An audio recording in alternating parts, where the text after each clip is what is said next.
critics clamor for a taste of victory. But we will defy them this day, as we have defied them for 10 millennia. We are the sons of Ultramar, servants to the Emperor and guardians of the Imperium. Let these wretches feel the wrath of ancient vengeance!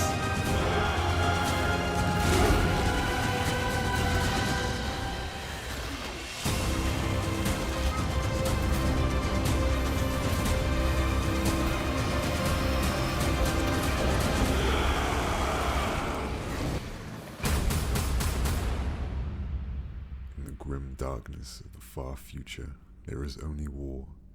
Where humanity falters, the Adeptus Astartes endure. Where the galaxy burns, the Ultramarines stand as the Emperor's blade. Hello everyone and welcome to today's lore video. Today we're talking about the Ultramarines, the 13th Legion of the Adeptus Astartes. Led by their Primarch Roboute Guilliman, they are more than just soldiers, they are symbols. A symbol of order, of discipline, and of the Imperium's unbreakable will to survive in a galaxy filled with nightmares. Their gene seed is pure, and their loyalties have never faltered. And while countless others have fallen to corruption, the Ultramarines have endured for 10,000 years, standing against horrors that would break any man. In many ways, they've become the face of the Warhammer itself, the poster boys of the Imperium inside the lore and outside. They are the ones who hold the lines when all hope seems lost. And if there's one battle that shows exactly who the Ultramarines are, their precision, their discipline, their ability to bring hope when there was none, it's what happened on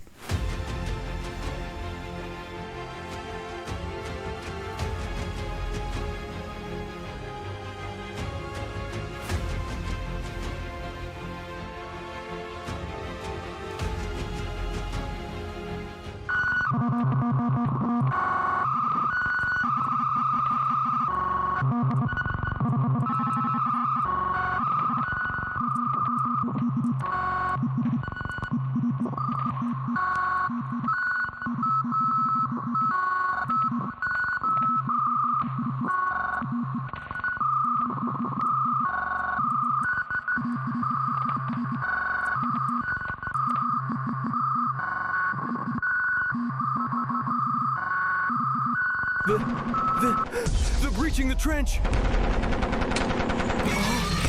Emperor! Emperor, protect us! They're in the wire!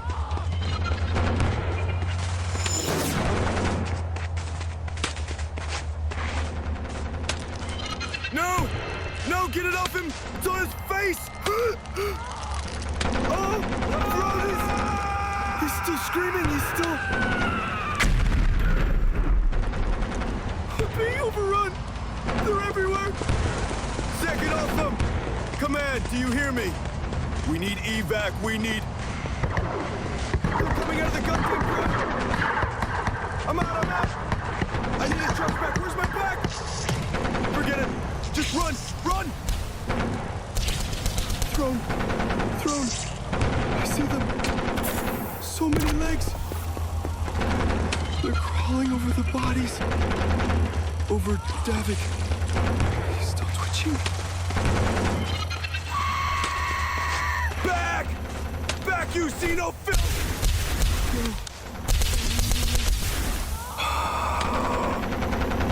They're too fast, we can't stop them, we can't.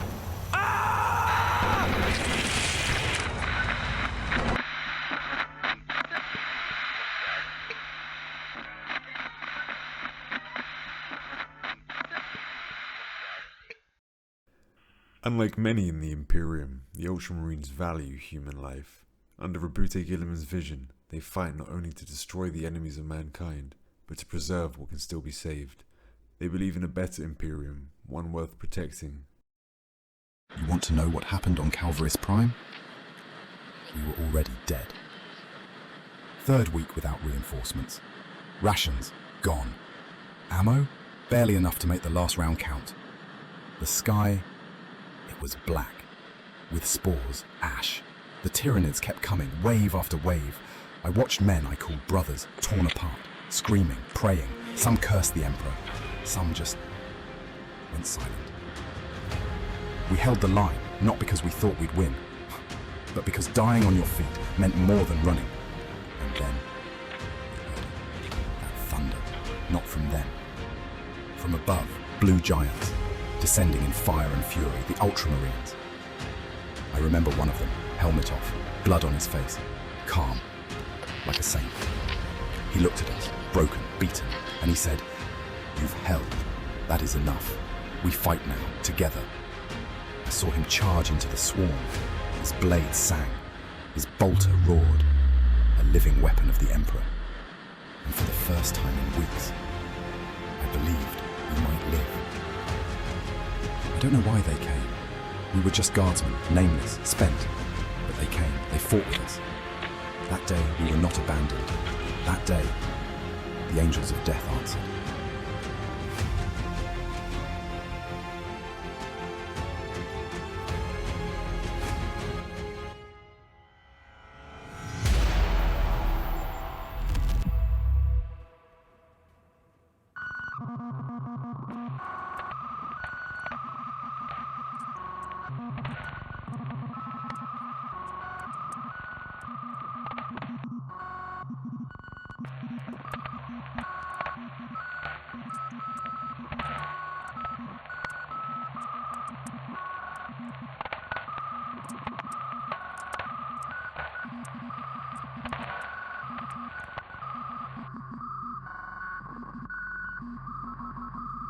The galaxy burned. The Horus heresy, brother turned upon brother in the greatest betrayal mankind has ever known. Horus, once a war master, now corrupted by chaos, led half of the Emperor's sons in open rebellion. The Ultramarines were deliberately drawn away by Horus, preventing them from aiding Terra.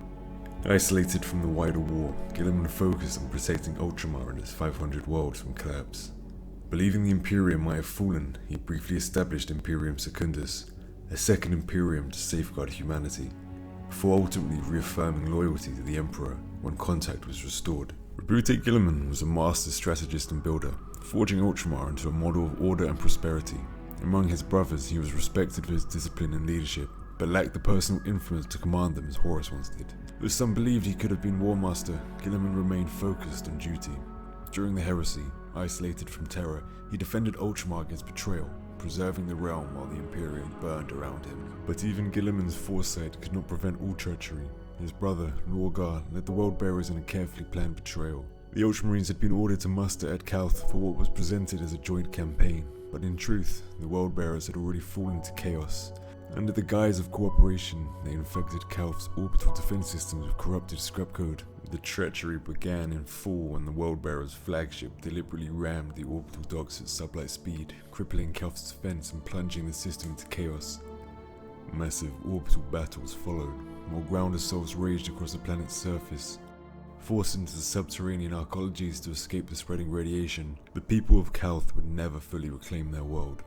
Though life continues underground, Brother Cathian Vorton of the 7th Company now ascends to the surface, studying the ruins left behind by that dark betrayal. I have stood in the ruins of Calth, not as a warrior, but as a student. The air still burns beneath the surface. The scars remain. We were betrayed. The word-bearers came to fight beside us and turned their blades upon our throats. They opened the warp, killed civilians, slaughtered our brothers in their sleep. We lost tens of thousands, and yet we did not break. The Battle of Calth taught us everything. How fragile trust is. How quickly honor can be turned to ash. From that moment, we became more than sons of Guilliman. We became his blade. The Codex was forged in their fire, not in glory, but in necessity. We do not forget Calth. We carry it with us, into every battle, every formation, every brotherhood. Because that was the day we learned what it meant to fight alone.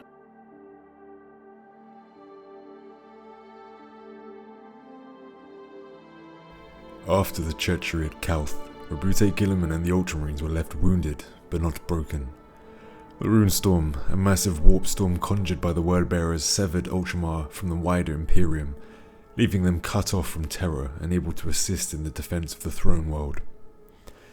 But Guilliman acted swiftly. While many legions were consumed in open war, he stabilized Ultramar's 500 worlds, maintaining order and preparing for what would come next. His discipline, strategic genius, and administrative mastery held Ultramar together while the galaxy burned. The traitors, however, were far from finished. Lorgar of the World-Bearers, now joined by Angron and his World-Eaters, unleashed the Shadow Crusade. A devastating campaign that swept through Ultramar, laying waste to 27 worlds. Their goal was not simply destruction, but to fuel the expansion of the Runestorm and permanently isolate the Loyalists from Terra. Guilliman pursued them, eventually confronting his traitor brothers on Angron's homeworld. There, Guilliman engaged both Lorgar and Angron directly. The duel was brutal, and Guilliman fought valiantly.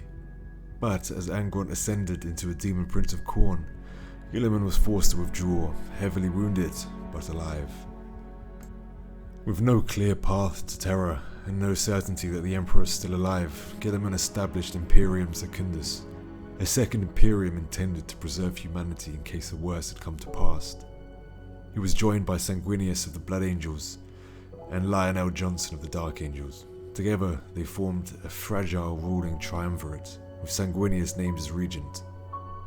Yet tension simmered beneath the surface. The captured Night Lord's Primarch Conrad Kurz sowed discord among the brothers, accusing Lionel Johnson of disobedience and brutality. Eventually, political fractures tore the alliance apart, after a failed assassination attempt on Kurz and a violent confrontation between the Lion and Guilliman. Imperius Secundus collapsed. But the weakening of the Runestorm finally opened a path to Terra. Guilliman led his fleets through the storm but arrived too late. The siege of Terra had ended. Horus was dead, the Emperor mortally wounded, entombed upon the Golden Throne. The galaxy lay in ruins. In the years that followed, Guilliman took up the mantle of Lord Commander of the Imperium. He led the Great Scouring, driving the traitor legions into the Eye of Terror and reclaiming lost worlds. His Ultramarines became the largest and most stable legion, forming a backbone of Imperial strength. Recognizing the danger of concentrated power, Guilliman authored the Codex Astartes, restructuring the legions into smaller, independent chapters of 1,000 Space Marines each. This second founding prevented any single commander from ever again wielding the vast military might that Horus had abused. Though the gameplay footage in the background shows the familiar design of Space Marines, the Ultramarines who fought during the Horus Heresy often looked quite different. Primaris Marines are newer creations as seen today. They are larger and more advanced, developed by Guilliman and Archmages Belisarius Core. But during the Horus Heresy, Legionnaires fought in massive legions using Marks 2 to 6 power armor, built with the technology of the Great Crusade. While Primaris reflects the Imperium's future, the Legionnaires fought in its greatest civil war, brother against brother. Through the cooperation of the Adeptus Mechanicus and their archives on Mars, we have been granted access to rare visual records of these patterns. Let us now examine the war gear of the Ultramarines as it appeared during the darkest days of the Horus Heresy. Mark 6 Corvus armor was introduced late in the Great Crusade and saw widespread use during the Horus Heresy. Named in honor of Corvus Corax of the Raven Guard, whose legion's tactics helped influence its design, it prioritized mobility, improved sensor arrays, and advanced battlefield communications for the Ultramarines. Its reliable construction and adaptability made it ideal for rapid deployments and counter-offensives across the fractured front of the Horus Heresy. Artificer armor was masterfully crafted by the Legion's finest armorers, reserved for Ultramarine officers, champions, and honored veterans. Each suit was individually customized, offering superior protection, enhanced power systems, and intricate personal embellishments reflecting the wearer's rank and deed. Mark III iron armor was engineered for brutal siege warfare and close quarters boarding actions. Its reinforced frontal plating offered superior protection when advancing into heavy fire, making it ideal for tunnel fighting and void assaults. The Ultramarines employed it extensively during battles like XIII, where its resilience was crucial in the confined arcologies and narrow void corridors. Cataphracti pattern Terminator armor offered near impenetrable protection in the most brutal close quarters battles of the Heresy. Its layered plate system sacrificed some mobility for extreme durability, allowing Ultramarines to endure enemy fire and overwhelming melee assaults in void engagements, siege breaches, and boarding actions. Cataphracti warriors were often the first into the breach. The Leviathan Siege Dreadnought was a colossal war engine designed to shatter fortified positions, encasing mortally wounded Ultramarine heroes. Though rare, they played a decisive role in breaking entrenched traitor defences during battles across Ultramar and the wider Heresy, delivering devastation with overwhelming force. Heresy detected. Unauthorized access has been identified. You are in violation of Imperial Protocol and the Codex Lex Imperialis. Thought patterns indicate severe deviation from loyalty. You have been classified as a heretic. Sanction level terminal. Purge authorization has been granted. Astartes kill teams have been dispatched. There is no escape. The Emperor's judgment is absolute. The Emperor protects.